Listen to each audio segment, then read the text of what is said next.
Hey guys, what is going on? This is Ip of Rage Quit TV. Gonna be casting a game between Infinity 7's jEcho and mTw's TT1. It is a PVZ on Daybreak. jEcho, you may not know who this guy is, but you should because he is a very talented Zerg player, due for a win anytime. He is a part of Team Infinity 7, which is also awesome. They're one of the most successful new StarCraft 2 teams out there. They were started by Z-Motion, a female photographer that decided to start an esports team and made it successful somehow.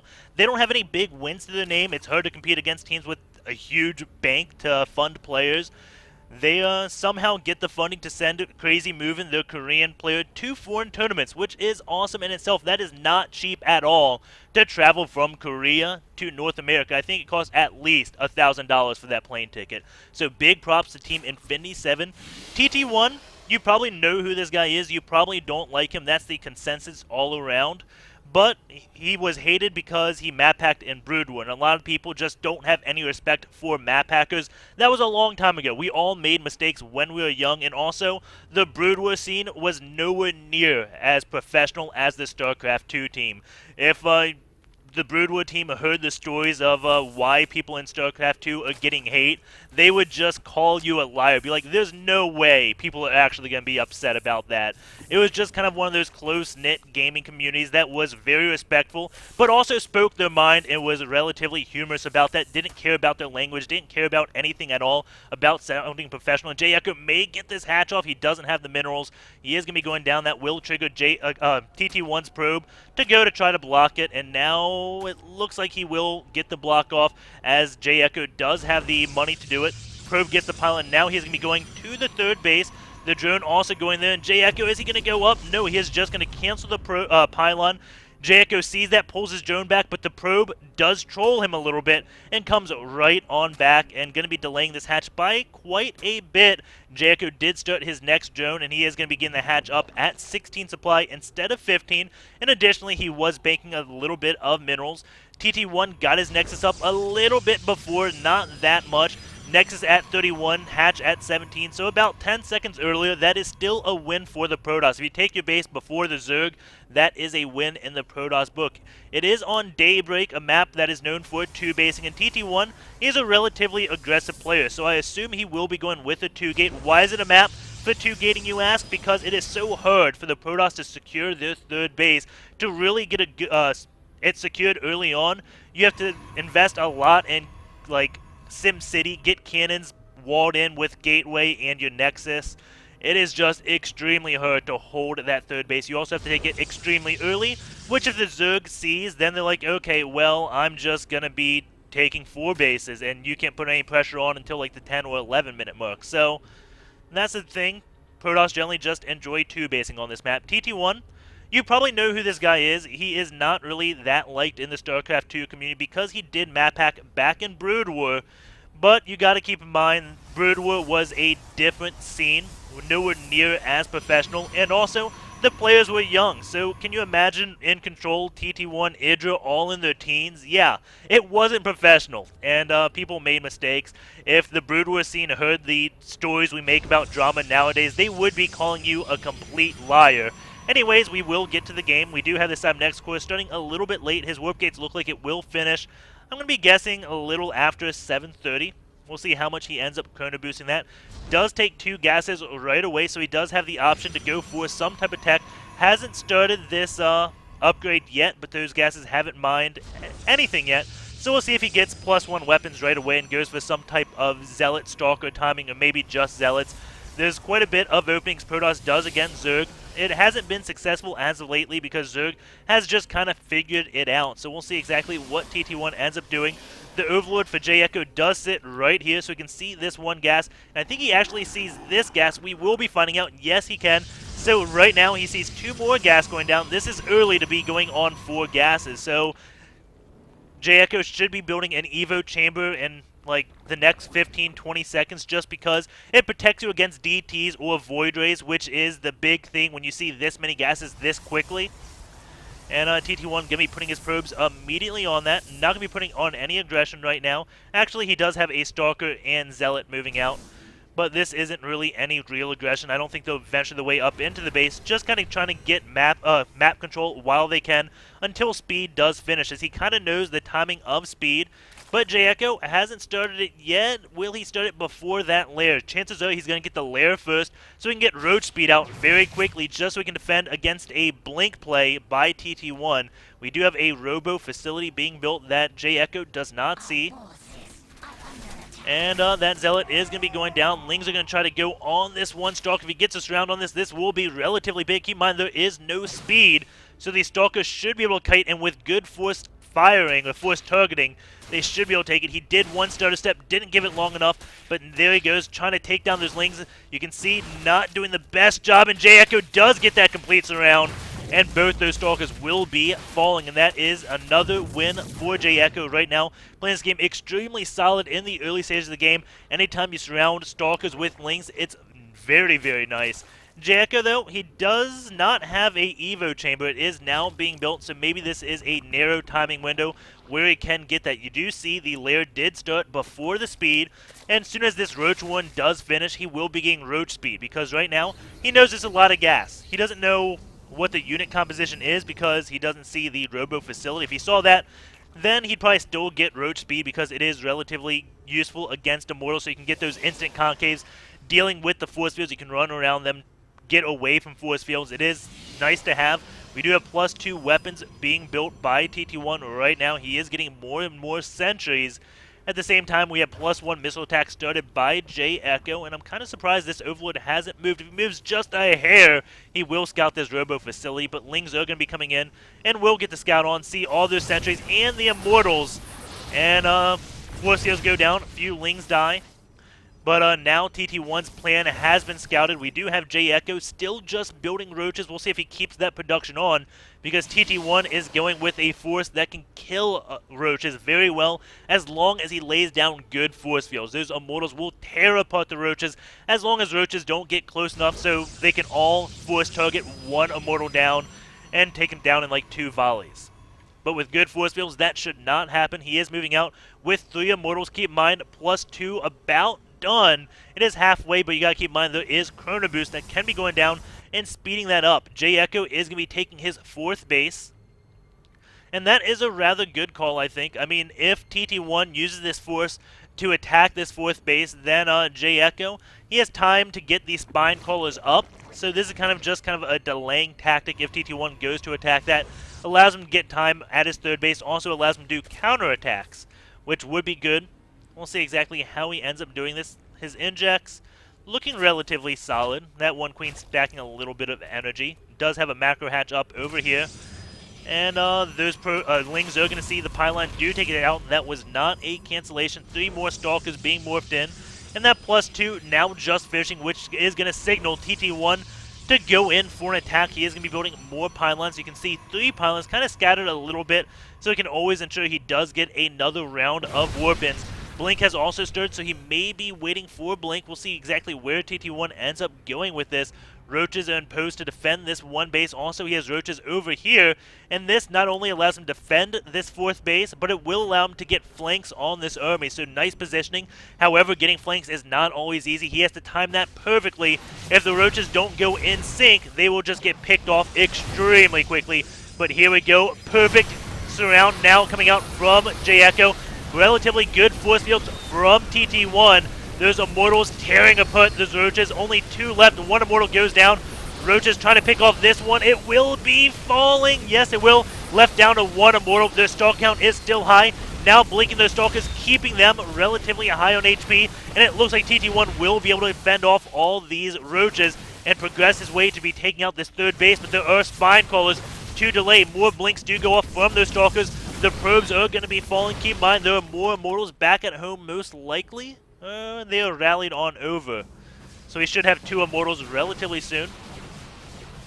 2 Stalkers down here, going to try to protect this pylon, but not going to do it. Should be able to blink these away. 1 does get the blink away, and this hatch will be falling. That sentry does not have any energies, and the roaches with that roach speed can chase his Immortal down. No kiting for you, and the Stalkers, they will be falling. They are blinking away, trying to get away. And is he going to swing around and try to finish this one hatch off? It is very close, and with these Blink Stalkers, he can always get away, and that is one key thing.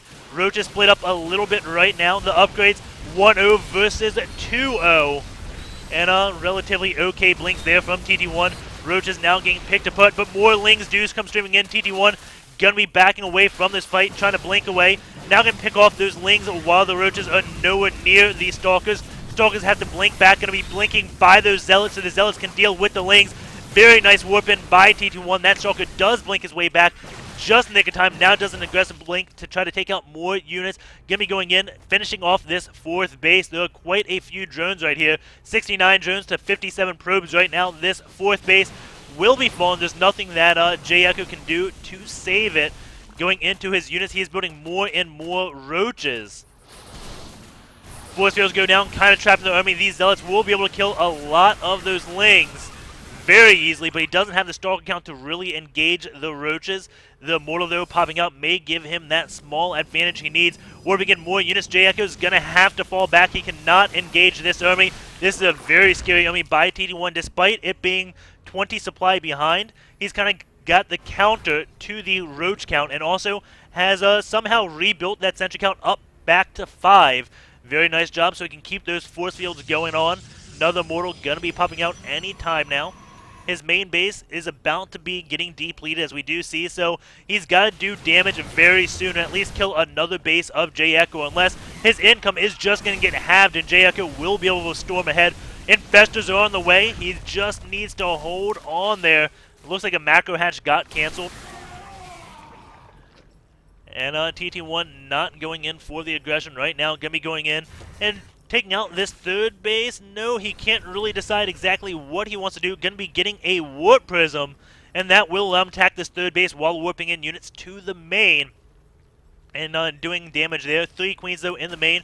So he will have some sort of defense. And that Pathogen Glands is recharging. The time is ticking for jEcho's army to become good enough to take out TT1s. We'll see if that timing does hit. It's going to be very hard for him to get out those Infestors. Does get a relatively good flank, but the force fields by TT1 are really good. Blinks the Stalkers back so he can deal with these Roaches off in the back, which are turning down the Immortals. The Immortals do not fall. Only 1 goes down. Still has 2 left. Now going to get Blink, chase down these Roaches while they're in small numbers. These Immortals look like they will be falling. Gets picked up in the Warp Prism. Great use of that Warp Prism. Not using it to do harassment. Using it to save his Immortal. Very clutch call by TT1 right there. We do have the 2 Spine Crawlers injured, and he is still putting on this aggression at this base. Army supply now kind of evening out. TT1 is going to have a much more superior army than jEcho. However, the Pathogen Glands did finish, and that Fungal Growth will be really good, preventing the blink, doing damage. No sentries also in TT1's army. Keep that in mind. Without force fields, Roach surrounds that jEcho has been doing are going to be extremely, extremely good. The Spine Crawlers have fallen though, so now the Stalkers kind of blink poke the way at this one hatch. I don't see this living in jEcho. Going to be saving his drones, but keep in mind his main is also getting depleted. So he's going to be going 1 base econ versus 1 base econ of the Protoss player, and that does not favor the Zerg one bit. And it looks like TT1 lost that Immortal. Yeah, he did. I don't know where that Immortal went off to. It's not in the Warp Prism, so we do have actually a probe pulled by TT1 as all the minerals in the main get mined out. He decides to use these for offensive purposes, but never cleaned out that 1 watchtower, so his plan has been scouted by jEcho. jEcho will be able to pull drones now and be able to defend the probes. This is going to be one weird fight, guys. TT1 positioning in, blinks those Stalkers back to try to get everything in good order. He wants to lead the way with those probes to absorb any damage. Did whoop in a few sentries, get force fields off. Fungal Growths go down on a lot of units. And it looks like they do get the blink back. There are a lot of Infestors though. 4 Infestors miss a blink. It looks like you're only getting like 3 Stalkers there. But it looks like no, jEcho is not going to hold. This could go either way. 91 supply to 153, but keep in mind, TT1 just sacrificed a lot of workers. 53 army to 93. And with good Fungal Growths, jEcho will be able to hold this. He is up at 7 Infestors. So the longer TT1 is waiting, the stronger jEcho's force is going to be exponentially stronger. because those infestors that did just use the phone growth will be getting them. New infestors do join in. So you can see 50 energy on this. By the time the battle engages, it will be 75. And it looks like TT1 may pull back and just try to macro his way up. He is long distance mining. I was about to say another pro pull. If at first you don't succeed, try again. Apparently not as motto. Going to be just mining minerals long distance. This one Ling here scouting for the third does see them, and now another Ling does fall to the workers. And TT1, j.ECHO is going to clean out the pylons of TT1, just ensure there are no warpins. Going to be taking in a base over here. Rather odd base to take. It is really open. Maybe that's why he's taking it, because it is open. You can't really force field easily on this one base, so if TT1 decides to attack, the flanks from j.ECHO will be very good. If he took it right here, you have this area to force field, so that's probably why it's an open area, which does favor the Zerg. Good call by j.ECHO. But TT1 still has a scary army to engage this head up. The Observer gets fungled, spots that, and will be killing it with 2 fungals, and he can spare that. You can see that infestor count gets so high, up to 11 infestors in this battle. And that is a lot of fungals or infestitarians, whatever he wants to do. Gonna try to take out these rocks. TT1 still just long distance mining. Getting in every single unit he can squeeze in. He does have time because he knows that j.ECHO is in the same situation. So he doesn't have to put any aggression on until this base does go up, which he should know from that observer. No, he doesn't know about that base. But he knows he has at least 100 seconds to wait. And now with some good force fields, going to be picking off those roaches. But you can see the phone growths are starting to take their tolls on a handful of units. Now shooting off infested Terrans. Those infestors still have more energy to fungal. And the shields are low. Sentry's going to be falling now. And TT1 can't really reproduce those. And now he is going to be falling back. Did get fungals. The trade, I think, was relatively even. He is now mining off his third base. But infestors are going to be falling. These stalkers do get fungled. 1 falls. And Roach is going back to protect the infestors. And it's all going to come down to this battle. This base's econ hasn't fully kicked in yet. So if TT1 can do damage here, take out that base, he will be in equal situation, as bad as it looks. But fungal growth going down. That is a lot of infestors by j.ECHO. And TT1 just doesn't have the units. It looks like j.ECHO has secured his win, taking out TT1's forces and securing a base behind this. The Warp Prism is going to come. See the creep here, not seeing this base. He is going to be going over here, checking the third base, and sees, okay, no third base. Good. I am still somehow okay. Wait. There's a base going up. I got to take this base out. The thing he doesn't know about is this one sneaky little base out in the open. And it's kind of like following that motto. It's out in the open, so why scout down the middle of the map? He wouldn't take a base there, would he? So it's kind of doubling as a good defensive posture for j.ECHO, and also kind of a ninja expo. As TT1 not scouting that. The Immortal, oh, is going to be falling 2 Lings, and he needs that Immortal. j.ECHO right now just further securing his win. And now that few Lings are going to be taken out, keep in mind, TT1 doesn't know j.ECHO is mining. So he is going to be producing lots and lots of Lings. Fungal growth goes down. GG, says TT1. And hopefully that cast was bearable. I know it's probably not to the caliber of my other casts. I came off a 16-hour workday, and I actually wasn't going to cast. But I did check out the comments on SC2cast.com. I didn't get many comments on my last video. I thought the last game between QXC and Fitzy may have been a little bit boring. And I was like, whenever you cast like a boring game, you kind of get discouraged, at least when you do one a day, because I wanted to get another game in, but it was approaching too late. So I couldn't cast another game and upload that one instead. Instead, I uploaded that, which a lot of people really did enjoy. So I was like, it just gave me the motivation to come off that 16-hour workday, to cast a game, then go to sleep, then go back to work. My sad, sad life right now. And if you don't know, I normally don't work 16 hours. I generally do it 50 hours a week right now until the end of the month, which I go back to 40.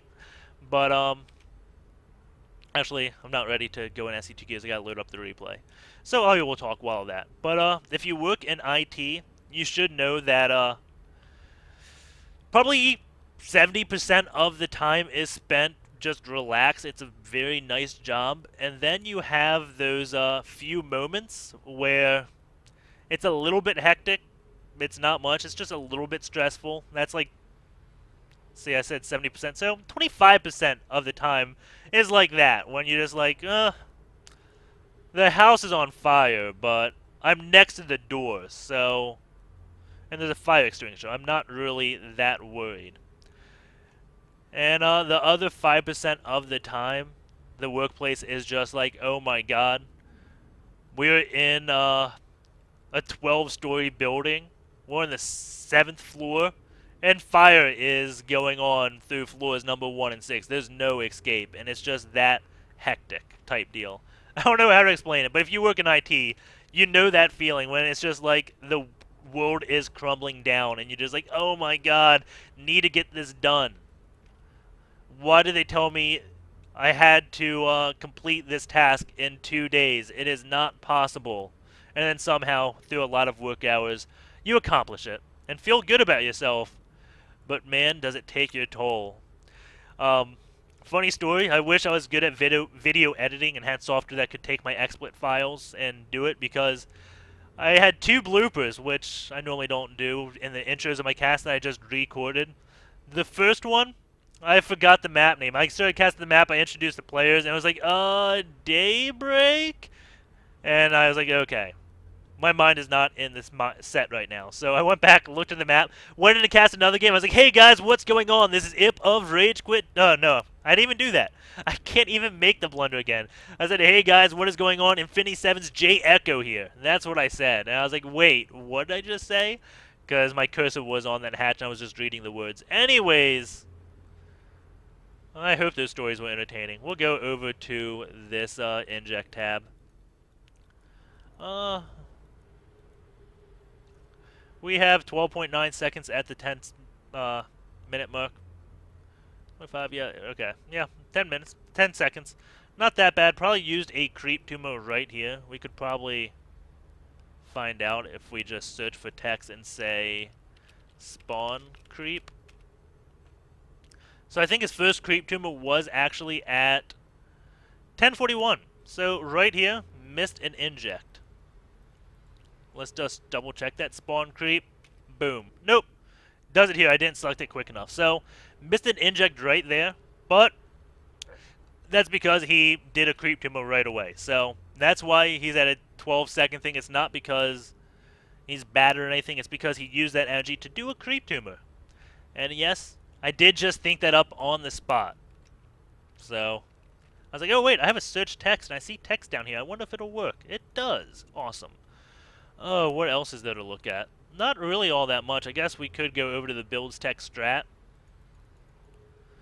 And, fungal gross, 43. Definitely the winning thing in the game. And I just want to go back to one important part of the game, which I thought was relatively high level.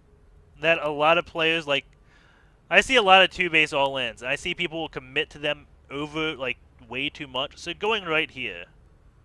Was it right here? I think it was. So after TT1 pulls all his probes, you may be thinking, his econ is absolutely horrible, right? Well, if we look at this, pull this up, well, let's see, we'll go with another. Okay, it's not really that bad. Even though he pulled, I think, 20 probes there after I went to the work account. Let's just double check. Everyone died. Yeah, 20 probes. It's not really that bad. Why is it? You go to this worker tab, 61 to 38. Well, keep in mind, TT1, since his base is mined out, he knows that the Zerg's base is about to be mined out. So he's like, okay, it's 1 base econ versus 1 base econ. I have 38 probes. That is like perfect saturation on 1 base. I am fine right now. You can't outproduce me. It's 1 base Zerg to 1 base Protoss. So what I'm going to do is I'm going to back off. And that's exactly what TT1 does. That's why he went for that 2 base all-in, pulled all the probes, then went to play a little bit passive. He didn't try to get this 3rd base up. So he decided to use those probes for something. Unfortunately, it didn't do anything. But pretty cool call by TT1 doing that, saying, okay, Econ should be around the same, and now it's not because he's not mining efficiently anymore as all these minerals are about mined out. He's doing long distance, etc. But he knows he's on okay standards in terms of that econ. Because as his natural mines out, he's thinking that the Zerg's natural probably mined out at the same time as we do see now this mining out. So they will be back on that same exact economy. So there's no way, well, the Zerg will slightly outproduce TT1, but he's not mass outproducing TT1. So as long as he sees the Expo timing, he knows he doesn't have to attack and he can play passive and just get that units up because, well, there's infestors out, so I don't know exactly. But if j.ECHO just started building roaches, the more and more roaches he builds, the weaker and weaker he's going to get. So TT1 right there, hoping j.ECHO built more roaches and not just mass infestors, because if that was the case, his army would get big enough where roaches can't do a single thing against his army. So that's what TT1 was hoping. j.ECHO, his mindset was, okay, I'm not going to have economy. So let's get units that generate their own economy, which is kind of what energy units are if you think about them. Like if you ever go to a base trade, it's those energy units that really prolong the game, that you don't want to engage because he has an infestor at 200 energy. You engage, you get chain fungal, your units die for free. These units are so powerful when they have full energy, but absolutely worthless when they don't have energy. So the infestor, his cost, the longer he's out, or the more energy he has, is actually higher. So during the battle, these infestors, they don't cost what they do. They cost like triple their cost. And then they use up all their energy, and then they cost nothing. So they kind of kill themselves, but they regrow and gain that energy back, and then they're still useful in the army. So that's a really good call by j.ECHO, just massing these infestors, knowing, okay, we're kind of in a starvation period. I'm going to go with units that actually get stronger over time. I can engage, I can fungal a lot of things, I can kill 1 or 2 units, I can pull back, I can gain energy, I can kill more units, and just slowly poke his way to killing TT1 that way. So, hope those calls made sense, and I should see you guys tomorrow. I can't guarantee I will be giving you a cast tomorrow. I'm going to be probably doing my best. But, yeah. Thursday, everything should clear up, and then this weekend I am free, so I don't think there's any tournaments to watch, so I'll probably be casting a lot more over the weekend, given there's replays available. Because a lot of people are at Red Bull land, so again, replays hard to come by right now. So, games may not be as good. If you don't like the Korean games, wait, no, Thursday's Korean Week, not Korean Weekly, Team Liquid Weekly replay. So, yeah, the weekend, gonna have great replays, guys. No fear. Take care. See you tomorrow. Yes, see you tomorrow, most likely.